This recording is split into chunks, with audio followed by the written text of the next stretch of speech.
Art should comfort the disturbed and disturb the comfortable.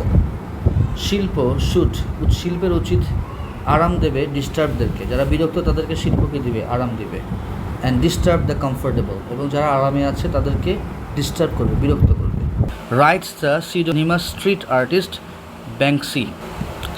সিডোনিমাস মানে হচ্ছে যে ছদ্মবেশী, যে তার নিজের নাম প্রকাশ না করে অন্য নাম দিয়ে লিখে, এই স্ট্রিট আর্টিস্ট, রাস্তায় আঁকাকি করে এরকম একটা লোক, তার নাম হচ্ছে কি ব্যাংকসি, যে এটা লিখেছে। A sentiment that encapsulates the spirit of graffiti's defiance. Sentiment মানে হচ্ছে একটা বোধ, দ্যাট এনক্যাপসুলেট মানে হচ্ছে খুব অল্প কথায় খুব বেশি কিছু বোঝানো, অল্প কথায় খুব বিশাল একটা অনুভূতি প্রকাশ করা। দ্য স্পিরিট অফ গ্রাফিটিস ডিফায়েন্স, এই গ্রাফিতির যে স্পিরিট, গ্রাফিতির যে প্রতিবাদের যে উদ্যম, এটাকে আসলে কী করে, সে খুব ভালোভাবে প্রকাশ করে, এনক্যাপসুলেট করে। অন জুলাই 16, 2024, জুলাই 16, 2024 সালে Abu Sayed, an unarmed organiser, একজন আনআর্ম মানে কি, যার কাছে অস্ত্র নেই, অস্ত্রহীন একজন মানে আয়োজক, অফ দ্য স্টুডেন্টস মুভমেন্ট, ছাত্রদের যে আন্দোলন, ফর কোটা রিফর্ম, কোটা পুনরায় প্রতিষ্ঠা করার যে আন্দোলন, সেটার একটা আয়োজক। অ্যাট বেগম রোকেয়া ইউনিভার্সিটি, বেগম রোকেয়া বিশ্ববিদ্যালয়ের ইন রংপুরের ওয়াজ শট, তাকে শট করা হয়েছিল। এখানে প্যাসিভ মানে হচ্ছে অন্য কেউ তাকে কী করেছিল, গুলি করেছিল। অ্যান্ড কিলড বাই পুলিশ, এবং তাকে মেরে ফেলা হয়েছিল পুলিশ দ্বারা। অ্যাজ, যেহেতু বা যখন, হি স্টুড, তিনি দাঁড়িয়েছিলেন, উইথ হিজ আর্মস, তার হাত দুটো স্ট্রেচড আউট, প্রসারিত করে। লিভিং হিজ মাদার, তার মাকে ছেড়ে, মনোয়ারা বেগম, তার মা মনোয়ারা বেগমকে ছেড়ে এসে, shell shocked and crying. Shell shock মানে হচ্ছে একেবারে থামিয়ে দিয়ে, একেবারে স্তব্ধ করে ফেলে তার মাকে, এবং কাঁদা অবস্থায় রেখে দিয়ে সে চলে গেছে। মাই সান অনলি ওয়ান্টেড আ জব, আমার ছেলে শুধুমাত্র একটা চাকরি চেয়েছিল, ওয়ান্টেড মানে চাওয়া। ইফ ইউ ডোন্ট ওয়ান্ট, তুমি যদি না চাও, to give him a job, তুমি যদি তাকে চাকরি দিতে না চাও, দেন ডোন্ট, তাহলে করো না। But why did you kill him, তুমি চাকরি না দিলে নাই, কিন্তু তুমি তাকে মেরেছো কেন? সিন্স দ্য 1960s, 1960 সাল থেকে, গ্রাফিতি ইন বাংলাদেশ, বাংলাদেশে গ্রাফিতি হ্যাজ সার্ভ মানে হচ্ছে এখানে বিলিয়ে দেওয়া বা হচ্ছে কোনো সেবা দেওয়া বা প্রচার করা, অ্যাজ আ পাওয়ারফুল ভয়েস, একটা শক্তিশালী কণ্ঠ হিসেবে সে তার কাজ করেছিল, ফর রেজিস্ট্যান্স, প্রতিরোধের জন্য। ইন 1966, 1966 সালে, স্টুডেন্ট অ্যাক্টিভিস্টস, ছাত্র আন্দোলনকারী, স্প্রে পেইন্টেড, তার গায়ে স্প্রে পেইন্ট করে, স্লোগান লিখেছিল, যেমন ডাউন উইথ আইয়ুব খান, আইয়ুব খানের পতন হোক। Down with Ayub Khan on walls, দেয়ালে, ইউজিং গ্রাফিতি ব্যবহার করে, as a covert means of protest. এখানে কাভার্ড মিনস মানে হচ্ছে ঢাকা বা গোপন করা, মিনস মানে মাধ্যম, অফ প্রোটেস্ট প্রতিবাদের, অ্যাগেনস্ট আ রেপ্রেসিভ রেজিম, তাহলে শোষণমূলক একটা শাসন যে ব্যবস্থা, সেটার বিরুদ্ধে, অ্যাগেনস্ট মানে বিরুদ্ধে। ওয়েন মিলিটারি ফোর্সেস, যখন হচ্ছে সেনা শাসকেরা বা সেনা শক্তিগুলো, অ্যাপ্রোচড, এগিয়ে এলো, দে শাউটেড, তারা চিৎকার করলো, চিকা চিকা চিকা চিকা থেকে তারা কী করলো, চিৎকার করলো। চিকা মানে হচ্ছে দেয়াল লিখন, a word meaning mole or muskrat, যেটার মানে ছিল হচ্ছে ইঁদুর বা বড় ইঁদুর। Pretending they were killing rodents, pretend মানে হচ্ছে অভিনয় করা, pretending they were killing rodents to disguise their actions, মনে হচ্ছে বা ভান করছে যে তারা রাস্তায় আসলে ইঁদুর মারছে, রডেন্ট মেরে ফেলছে। টু ডিসগাইজ দেয়ার অ্যাকশন, তাদের কাজগুলোকে লুকিয়ে ফেলতে, ছদ্মবেশে রাখতে। দিস গেরিলা ট্যাকটিক, এই গেরিলা যে পদ্ধতি, mark the beginning of graffiti as a tool, এটা হচ্ছে গ্রাফিতিকে একটা টুল অফ ডিসেন্ট, মানে হচ্ছে প্রতিবাদ করার জন্য কোনো একটা হাতিয়ার বা কিছু একটা, ইন বাংলাদেশ। তার মানে ওই ঘটনা থেকেই হচ্ছে গ্রাফিতিকে প্রতিবাদের ভাষা হিসেবে ব্যবহার করার যে ব্যাপারটা, এটা চলে এসছিল।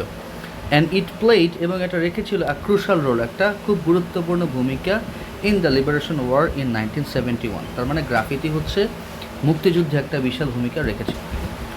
নূর Hossain with the words down with autocracy, Noor Hossain সেই শব্দগুলো নিয়ে, স্বৈরাচার নিপাত যাক, ডাউন মানে হচ্ছে নেমে যাক বা ক্ষমতা ছেড়ে দিক, অটোক্রেসি মানে হচ্ছে স্বৈরাচারিতা। হাউএভার, যাই হোক, দি বাংলা স্পেলিং ফর নিপাত ইজ নিপাত, এই নিপাতের বাংলা বানান হচ্ছে ন রস্বীকার, এখানে তিনি লিখেছিলেন ন দীর্ঘইকার দিয়ে, একটু ভুল করেছিলেন।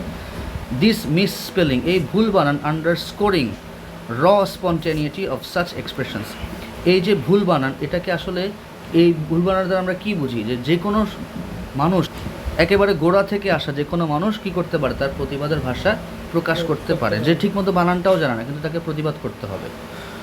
Boldly painted in bright white, boldly মানে হচ্ছে মোটা করে, পেইন্টেড মানে হচ্ছে পেইন্ট করা, ব্রাইট হোয়াইট খুব সাদা কালিতে লেখা, অন হিজ বেয়ার চেস্ট তার খোলা বুকে, তার কাপড় ছাড়া খোলা বুকে এই লেখাটা লেখা ছিল। ওয়াজ ফটোগ্রাফড ছবি তোলা হয়েছিল বাই দিনু আলম, দিনু আলম নামের একজন চিত্রশিল্পী দ্বারা, অন 10 নভেম্বর 1987 1927 সালের 10 নভেম্বরে। During a pro democracy protest, একটা মোটামুটি একটা গণতান্ত্রিক একটা প্রতিবাদে এই ছবিটা তোলা হয়েছিল ঢাকাতে। শর্টলি আফটার কিছুক্ষণ পরে হি ওয়াজ শট, তাকে গুলি করা ছিল, and killed by Bangladesh police, তাকে বাংলাদেশ পুলিশ দ্বারা কী করা ছিল, গুলিবিদ্ধ করে হত্যা করা হয়েছিল। ইন রিসেন্ট টাইমস, বর্তমান সাম্প্রতিক সময়ে, গ্রাফিতি হ্যাজ রিসারফেসড, রিসারফেস মানে হচ্ছে আবার সেটা ঘুরপাক খাচ্ছে, আবার সেটা কি চোখের সামনে আসছে, অ্যাজ আ পাওয়ারফুল এক্সপ্রেশন, একটা শক্তিশালী হচ্ছে কি প্রকাশের ভূমিকা হিসেবে, অফ ডিসেন্ট প্রতিবাদের, পার্টিকুলারলি বিশেষ করে ডিউরিং দ্য জুলাই আপরাইজিং, জুলাই গণঅভ্যুত্থানে বিশেষ করে এটা আমাদের চোখের সামনে এসছে। স্প্রে পেইন্টেড মেসেজ, স্প্রে রং দিয়ে লেখা মেসেজ বা হচ্ছে চিঠি, যেমন the country is nobody's father's, দেশটা কারো বাপের না। Invoked the legacy of past movements, এটা হচ্ছে অতীতের যে আন্দোলনগুলো ছিল সেটারই একটা ধারাবাহিক একটা প্রতিবাদের একটা ভাষা হিসেবে সেটা এসছে। ইকোয়িং দ্য আইকনিক, গণতন্ত্র মুক্তি পাক, ইকো মানে হচ্ছে প্রতিধ্বনি করা, আইকনিক মানে হচ্ছে একদম উল্লেখযোগ্য, যেটা সবাই মনে রাখে। এই গণতন্ত্র মুক্তি পাক যে কথাটা, সেটার কি হচ্ছে প্রতিধ্বনি এটা বলছে। লেট ডেমোক্রেসি বি ফ্রি, যে গণতন্ত্র মুক্তি পাক। ফেমাসলি রিটেন, বিখ্যাত লেখা, on the body of protester, এই লেখাটা হচ্ছে বিখ্যাতভাবে লেখা হয়েছিল সেই প্রতিবাদ করা যে ব্যক্তি, প্রতিবাদী যে কণ্ঠস্বর নূর হোসেন, তার গায়ে। ডিউরিং দ্য এরশাদ রেজিম, এরশাদ রেজিমের বা এরশাদ শাসনামলে, ইচ স্ট্রোক অফ পেইন্ট, রঙের প্রত্যেকটা স্ট্রোক বা হচ্ছে প্রত্যেকটা দাগ, ক্যারিড ফরওয়ার্ড, সামনে নিয়ে এসেছিল আ হিস্ট্রি, একটা ইতিহাস অফ ডিফায়েন্স, প্রতিবাদের। দ্যাট যেটি হ্যাজ শেপড, আকার দিয়েছিল বাংলাদেশ পলিটিক্যাল ল্যান্ডস্কেপ, বাংলাদেশের রাজনৈতিক যে অবস্থা সেটার একটা আকার দিয়েছিল। ড্রয়িং কানেকশনস, সম্পর্ক এঁকেছিল বিটুইন, মধ্যে, past and present, struggles for justice, অতীত এবং বর্তমানের যেই সংগ্রাম কিসের জন্য, ন্যায় বিচারের জন্য, সেটার মধ্যে একটা মেলবন্ধন বা কানেকশন সেটি এঁকে দিয়েছিল। দেখতে পাচ্ছি wall art featuring Noor Hossain's iconic photograph displayed on a Dhaka wall, 24 আন্দোলনে নূর হোসেনের সেই 87 সালের যেই প্রতিচ্ছবি, এটা দেয়ালে আঁকা হয়েছিল। আবার আমরা দেখতে পাচ্ছি wall art depicting iconic moments of the July uprising, July uprising গণ আন্দোলনের যেই বিভিন্ন বিশেষ ছবি ছিল বা বিশেষ চিত্র ছিল সেটার একটা পেন্টিং এই ওয়ালে আঁকা হয়েছে। গ্রাফিটিস পটেন্সি, গ্রাফিটির শক্তি, লাইজ ইন ইটস সাবভার্সিভ, এটা নিহিত আছে এর বিধ্বংসী, সাবভার্সিভ মানে ধ্বংস করে এরকম গেরিলা নেচার, গেরিলা প্রকৃতির মধ্যে। আনলাইক ওয়াল আর্ট, দেয়াল লিখনের মতো, which is typically organised and sanctioned, যেটা হচ্ছে সাধারণতই আমরা কি করি, আয়োজন করে থাকি, অ্যান্ড স্যাংশন অর্থাৎ অনুমোদিত হয়। গ্রাফিটি থ্রাইভস, গ্রাফিটি বেড়ে ওঠে, অন ইমিডিয়েসি তাৎক্ষণিক অর্থাৎ দ্রুত সময়ের মধ্যে, স্পন্টেনিটি স্বতঃস্ফূর্ততা, and the risk of persecution বৈষম্যভাবে দেখা বা ঝুঁকিতে পড়া আর কি। ওয়ার যেখানে ওয়াল আর্ট মে টেক, যেখানে দেয়াল লিখন নিতে পারে, টাইম অ্যান্ড কেয়ার সময় এবং যত্ন নিতে পারে। Graffiti is often quick, graffiti হয় খুব দ্রুত। এর অর্থ হচ্ছে ওয়াল আর্ট কোনো প্রতিবাদের যেহেতু ভাষা বা কিছু না, এটা সময় নিয়ে মানুষ সুন্দর করে করে, কিন্তু গ্রাফিটি খুব দ্রুত করতে হয় যাতে কেউ ধরা না পড়ে, যাতে কেউ ঝুঁকির মধ্যে না পড়ে, পারসিকিউশনের মধ্যে না পড়ে। আর ওয়াল আর্ট হচ্ছে স্যাংশনড, ওয়াল আর্ট অনুমতি পায়, কিন্তু গ্রাফিটি কোনো অনুমোদন ছাড়াই মানুষ কি করে ফেলে। দুটাই দেয়ালে আঁকি, কিন্তু গ্রাফিটি আর ওয়াল আর্টের মধ্যে এটাই হচ্ছে কি পার্থক্য।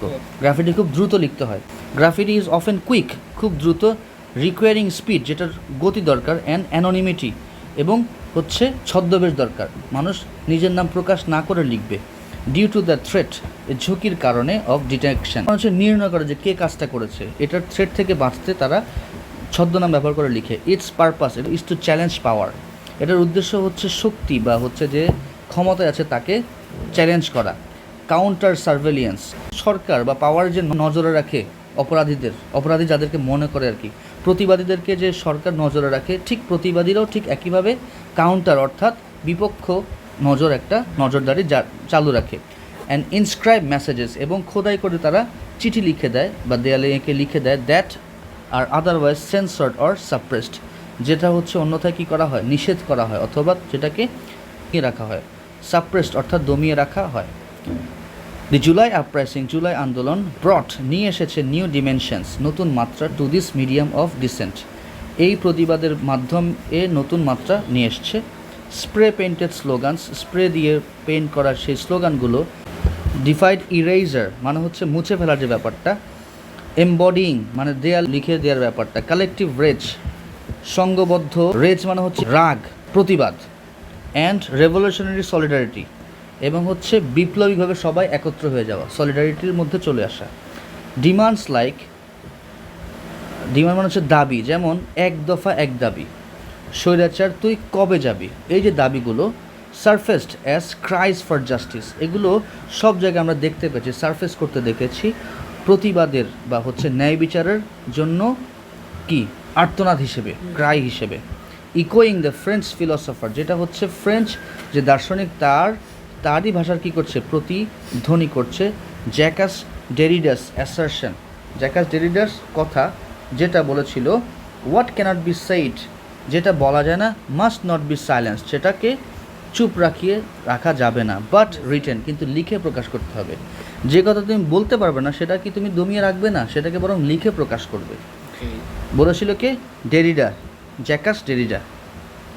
আর স্ট্রং সেন্স, একটা শক্তিশালী অনুভূতি অফ ইনক্লুসিভিটি, মানে হচ্ছে সবাইকে একত্র করার যে ব্যাপারটা, অন্তর্ভুক্তি করার যে ব্যাপারটা, ওয়াজ অলসো রিফ্লেক্টেড, এটাও প্রতিফলিত হয়েছিল ইন দ্য ওয়াল, দেয়ালে, art, in the wall art and graffiti, wall art এবং গ্রাফিটিতে এই ব্যাপারটাও উঠে এসেছিল যে সবাইকে একত্র করার যে ব্যাপারটা আন্দোলনে।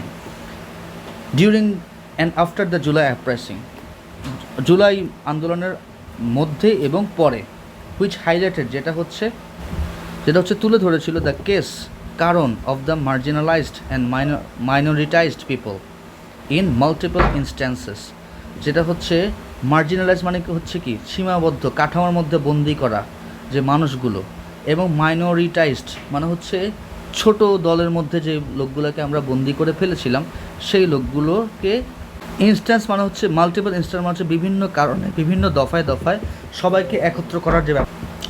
নিউমেরাস গ্রাফিতি, অসংখ্য graffiti and wall art pieces, এবং ওয়াল আর্ট গুলো not only called for justice, শুধুই যে ন্যায় বিচারের জন্য ডাকেনি সবাইকে, but also carried a broader message, but কিন্তু তারা সেগুলো আরও কী করেছিল, বড় বড় মানে বার্তা দিয়েছিল, লিবারেশন, মুক্তির বার্তা দিয়েছিল। Not a land of one nation, এক জাতির দেশ নয়, বাংলাদেশ হচ্ছে আ land of many communities, Bangladesh হচ্ছে অনেক সম্প্রদায়ের দেশ। সিম্বলাইজিং, প্রতীক দেয়া বা প্রতীক প্রকাশ করা, দ্য ইন্টারকানেক্টেড, অন্তর্ভুক্তিমূলক স্ট্রাগলস, সংগ্রাম, মানে হচ্ছে এখানে অনেক রকমের মানুষ, অনেক শ্রেণী পেশার মানুষ একত্র হয়ে কি আন্দোলনটা করেছিল, এই একত্রতার ব্যাপারটা সিম্বলাইজ করে, প্রতীক হিসেবে দেখায়। দ্য অফ অল কমিউনিটিস, তাহলে সব ধরনের সম্প্রদায় কিন্তু কী করছিল, এখানে সংগ্রাম করেছিল, এটা কি প্রকাশ করে। ইট আন্ডারস্কোর্ড, এটা দেখিয়েছিল ওই বার্তাটি, the message, our collective liberation, আমাদের সামগ্রিক মুক্তি, ইজ ইন্টারটুইন্ড, আমাদের সামগ্রিক মুক্তি একটার সাথে একটা কি যুক্ত, ওতপ্রোতভাবে জড়িত। With the fight for justice, কিসের জন্য, ন্যায় বিচারের জন্য ফাইট অর্থাৎ যুদ্ধ। ইউনিটাইং পিপল, মানুষকে একত্রিত করে, অ্যাক্রস রিজিয়ন্স, অঞ্চলে, অ্যান্ড ব্যাকগ্রাউন্ডস, এবং বিভিন্ন দিক থেকে আসা মানুষকে একত্রিত করা। The true power of graffiti, গ্রাফিতির আসল শক্তি হচ্ছে লাইজ ইন ইটস রেজিলিয়েন্স, এটার প্রতিবাদের মধ্যেই কি নিহিত। ইট পারসিস্টস, এটা লেগে থাকে as a medium for revolutionary memory, এটা হচ্ছে বিপ্লবিক স্মৃতি হিসেবে এটা সবসময় কি লেগে থাকে বা হচ্ছে প্রতীয়মান থাকে। অ্যান্ড কালেকটিভ কনসাসনেস, এবং সামগ্রিক হচ্ছে যে বোধ বা হচ্ছে বিবেকবোধ, এটার একটা চিহ্ন হিসেবে সেটা থাকে, প্রকাশ থাকে। ইট স্পিক্স ফর দোজ, এটা কথা বলে তাদের জন্য, সাইলেন্সড, যাদেরকে থামিয়ে দেওয়া হয়েছিল, চুপ করিয়ে দেওয়া হয়েছিল। এনশিওরস দ্য স্ট্রাগলস, এটা হচ্ছে সংগ্রামকে কি করে, এনশিওর করে, নিশ্চিত করে, অফ দ্য মার্জিনালাইজড, তার মানে মাত্রার মধ্যে বন্দি করা যে লোকগুলো তাদের সংগ্রামের কথা এটা কি করে, নিশ্চিত করে। এন্ডিওর, তাদের টিকে থাকার ব্যাপার। অ্যান্ড অ্যাজ ব্যাংকসিস ওয়ার্ড সাজেস্ট, এবং ব্যাংকসি নামের যে লেখক বা চিত্রকর তার কথাগুলো যেটা বলে, কমফোর্টস দ্য ডিস্টার্বড, এটা হচ্ছে ডিস্টার্বদেরকে কী করে, কমফোর্ট দেয়, মানে যারা হচ্ছে বিরক্ত, বিভিন্ন সরকার বা বিভিন্ন শক্তির রোষানলে বা শোষণে যারা বিরক্ত তাদেরকে কি দেয়, এই গ্রাফিকগুলো আরাম দেয়, কারণ এগুলো তো তাদেরই কথা। ওয়াইল ডিস্টার্বিং দ্য কমফোর্টেবল, এবং যখন একই সাথে কি করে, যারা আরামে আছে তাদেরকে ডিস্টার্ব করে, তাদেরকে বিরক্ত করে আর কি।